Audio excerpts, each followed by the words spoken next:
is the fairy tale, chapter 406. What can we say? Well, for starters, we're back to Elfman and Lizana's group. They have kicked all the lamies ass, everyone except Warren, who only because of his telepathy cannot fight. And they're reunited with Lucy, who still has some her- heroic BCOD moments where she misses Aquarius.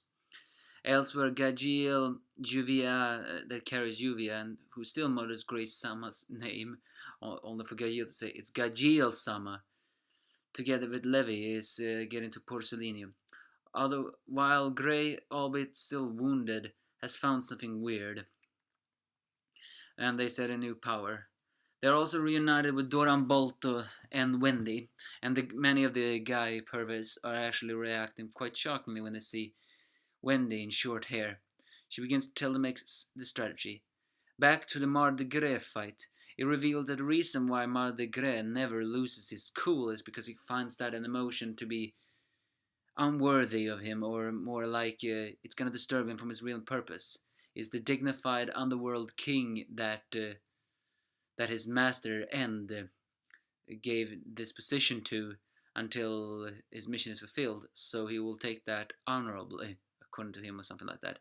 So he, for the first time ever since his debut, he puts down the End book, sits down his throne, and summons massive amount of thorns that Sting, Natsu, and Rouge has had trouble dodging. Natsu manages to try and land a hit on Marde, but Marde just block it.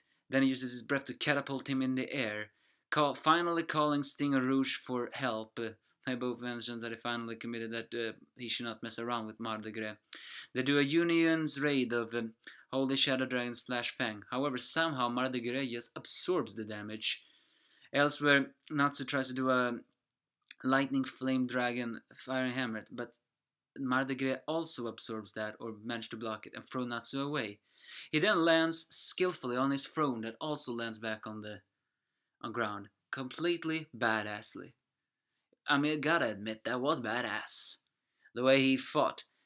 You can almost sense he wasn't serious.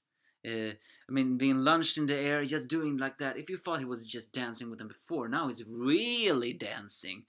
I mean, just doing all that stuff in the air and it's just skillfully landing in the exact same sit position he was in before. It screams of arrogance, but at the same time, a very understandable power. Marde Geer, come on, can no one defeat this badass? Even, and worst of all, apparently to Marde Geer, that wasn't even a serious thing yet. I call it only an Ice Devil Slayer can perhaps hurt Marde Geer, even though I doubt even an Ice Devil Slayer. If 3 Dragon Slayers can't hurt him, then what can hurt him? Only the power of the feelings can hurt him. The only problem is, as soon as Marde Geer is gonna get his judgment, a lot of people are gonna be mad. But finally, Wendy has explained the plan, but Warren reveals that he only has a 5 kilometers of war telepathy. As he cures his weakness, suddenly Makarov reveals them that they still have one triumph card left. And that is indeed Lumen Historia. Well, we always knew it was Lumen Historia. And we finally see what it is. It's Mavis. Entrapped, naked, of course, in a crystal. That is Lumen Historia. Ivan called it the darkness of fairytale. Mavis, or called it the light of fairytale. But that is Mavis sealed inside a crystal. How's that possible? Are you telling me Mavis never was dead to begin with? I mean, this answers one theory.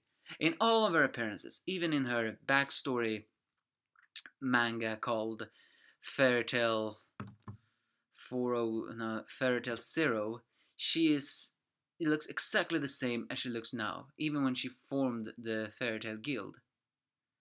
This and the fact that many people seemed in Fairytale Zero to talk about how sad they were when the incident happened. Could it be that that's the 10-year-old Jade and Mavis was sealed inside that because she got some kind of sickness or something. And the Mavis we have seen all this time have only been a ghost. But that ghost left Fairytale when she sealed herself away. No, that's not a good enough theory. But now it's the only question: what can Lumen Historia do for the Fairytale gang? Are you telling me that is the if that's well that is Mavis of course, but are they gonna crack open it? What's gonna happen? Are you gonna tell me we finally gonna see Mavis doing more badass than just her ghost? Too many questions. I admit though, this was a badass chapter. I did not like the fact that Marde Geer did not get his ass kicked, but at the same time, if he had gotten his ass kicked, the complaining would have been non-stop. So I'm glad that was not the case. The only problem is now, what's gonna happen now? Next week's chapter was somehow called the ways to destroy you or something. I mean that could mean that where Natsu's gonna do some kind of gamble for the sake of destroying you. There could be some kind of gamble in order to hurt Marde Geer that's gonna fail, or it's gonna be something bad side. Either way, badass chapter, somewhat nice fights, a new Wham. I can only look for more.